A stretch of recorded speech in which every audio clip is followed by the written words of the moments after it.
A group of 6 men embarked on a daunting expedition to explore the deep 300-foot Cascade Cave on Vancouver Island, facing an unexpected and terrifying ordeal.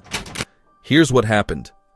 Located on the west coast of British Columbia, Canada, Vancouver Island is a picturesque destination.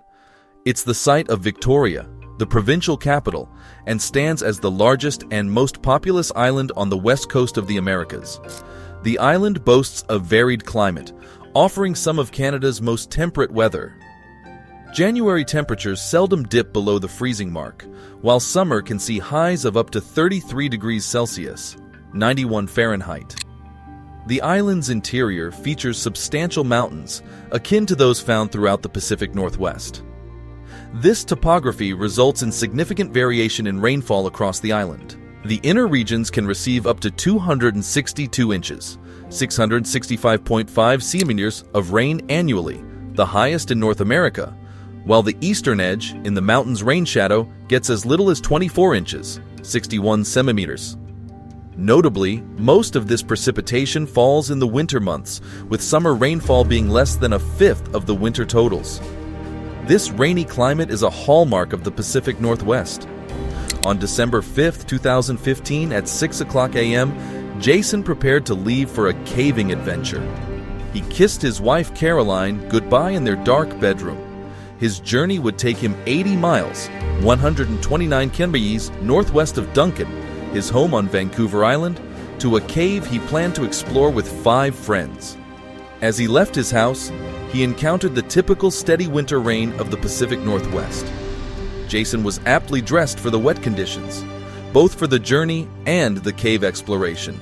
His outfit included rubber boots, neoprene socks, 3 layers of shirts, overalls, and a water-resistant jacket. He had also recently purchased a helmet equipped with a headlamp, specifically for caving. Although Jason had only been caving 4 times, the day's destination, Cascade Cave near Port Alberni, was set to be his most challenging exploration yet. Cascade Cave is notorious for its dangers, so much so that its entrance is sealed with a locked hatch. Only groups who sign waivers acknowledging these risks are given the key. The cave's location is somewhat concealed within the caving community to prevent unprepared explorers from harming themselves or disturbing the cave's natural formations. The cave extends about a mile, 1.61 kilometers in length, and descends 338 feet, 103 meters below the Earth's surface. Its narrow, winding tunnels are just big enough for an adult to squeeze through. After departing his home, Jason joined his friends Andrew and Adam, both paramedics, and Zach, a chef and volunteer firefighter. They drove to Port Alberni, collected the hatch key, and met 2 more companions, Matt and Taylor, both computer programmers. Jason, at 43, was the eldest and least experienced caver in the group. Andrew, who had introduced Jason to caving, was an expert, an ex-cave guide with a physique ideal for the activity. His paramedic skills were an added asset for the group's safety. From Port Alberni, they navigated a forested, unmarked trail to a secluded parking spot. There, they checked their climbing equipment, which included ropes, harnesses, carabiners, and a small ladder for the cave's entrance. They also packed a compact gas stove, food, water, and a first aid kit with a Mylar space blanket, known for its excellent heat retention. They then trekked through the forest to locate Cascade Cave. The cave's entrance was marked by a mere steel hatch in the ground, inconspicuous unless specifically sought. Around 10 o'clock a.m., they unlocked the hatch and prepared their aluminum ladder and harnesses with ropes for a secure descent into the cave. Every member of the group descended into the cavern, and the last one to enter shut and locked the hatch, plunging them into darkness. They securely tied the key to the ladder's bottom, knowing its importance for their exit. The cave's initial descent was a vertical 30 feet drop into the first chamber, where they switched to their headlamps for illumination. The chamber was damp and chilly, hovering just above freezing, which was expected. They proceeded through the first narrow passage, flanked by jagged rocks and a ceiling dripping with water. The further they ventured, the more the dripping turned into a stream, initially reaching their ankles and then their shins as they squeezed through tight tunnels. About 45 minutes in, Adam, nursing a recent back injury, decided to turn back. Matt accompanied him to the exit, then relocked the hatch and rejoined the group.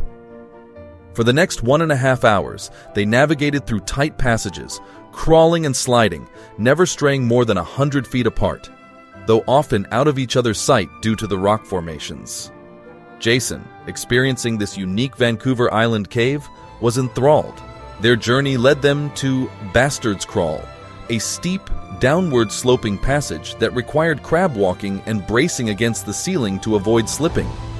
Past this challenge, they encountered Double Trouble, a significant waterfall in the cave, named for its split stream that descends 50 feet into a large chamber. They set up rappelling lines and carefully descended the slippery rocks amidst the spray of the waterfall. Jason felt the adrenaline as he tackled this challenge. Once down, they moved away from the waterfall for a lunch break, noticing an increase in the waterfall's flow. Around 1 p.m., 3 hours into their exploration, they enjoyed beef stew, heated on a small stove, relishing the experience despite being 200 feet underground. After a 20-minute break, they resumed, with only a quarter-mile left to the cave's end. However, Zach soon began to shiver violently, affected by the cold during their rest. The group, nearly at the end, decided to turn back together. As they retraced their steps to Double Trouble, the sound of the water had intensified, and the streams seemed larger. Matt led the climb up the waterfall, followed by Arthur, then Jason, with Zach and Andrew, the most experienced caver, at the rear. Mud washed into the cave, clinging to their feet, adding to the difficulty of their ascent. Ascending the cave was notably slower and more challenging than descending, especially with the intensified water flow making it harder to find secure footholds. Once Jason surmounted the Double Trouble waterfall, he pondered the rapid increase in water flow, suspecting it was due to rainwater runoff. Beyond the waterfall, Jason crawled on his stomach toward Bastard's Crawl, battling the ice-cold water striking his face. After passing a rock outcrop and entering a split passageway, he hesitated, unsure of the correct route. Opting to backtrack for guidance, he was suddenly swept off his feet by a surge of water, falling onto his back and becoming submerged. Struggling to keep his head above water in the narrow passageway, he realized the urgency of his situation. If he didn't escape quickly, the water could forcefully eject him over the waterfall. His boot was stuck, and the icy water rapidly drained his strength. Lying there, Jason attempted to call for help, but water rushed into his mouth. After 5 harrowing minutes, he managed a desperate cry.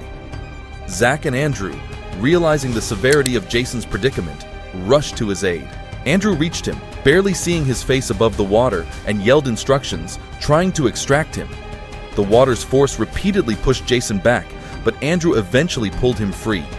Gasping and wide-eyed, Jason was in shock. Andrew urged him to keep moving to avoid hypothermia, despite Jason's need to rest. Andrew wrapped Jason in a mylar blanket and heated water with the gas stove to warm him, suspecting stage 2 hypothermia. Jason's condition gradually improved, and they prepared to leave the cave. However, their exit was hindered by the rising water, which had nearly filled the final section of Bastard's Crawl. Realizing they couldn't proceed, Andrew and Jason retreated to a dry ledge. Andrew instructed Zach to inform the others and seek help if they didn't follow within 30 minutes. On the ledge, Andrew positioned Jason away from the water spray and braced himself for a prolonged wait. In these caves, microclimates can differ greatly from surface conditions.